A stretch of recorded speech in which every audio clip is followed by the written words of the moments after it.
রাজধানীর হাজারীবাগে শাহরিয়ার শারমিন বিনতি নামে এক স্কুল ছাত্রীকে ছুরিকাঘাতে হত্যার ঘটনায় সিয়াম নামে এক তরুণকে গ্রেপ্তার করেছে পুলিশ। এই ঘটনার সিসিটিভি ফুটেজ নিয়ে তৈরি হয়েছে চাঞ্চল্য। ঘটনাটি ঘটে বুধবার রাত 9:30টার দিকে হাজারীবাগ থানাধীন হায়দার হোটেলের গলিতে।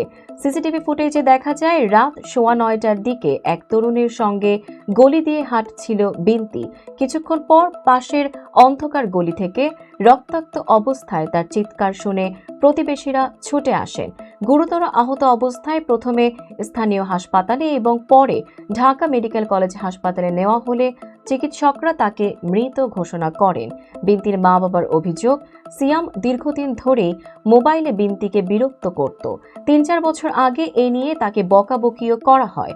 বুধবার রাতে সবজি কিনে ছোট ভাইকে মসজিদে পাঠিয়ে বাসার নিচে দাঁড়িয়ে থাকা অবস্থায় সিয়াম তাকে কুপিয়ে পালিয়ে যায় বলে দাবি পরিবারের।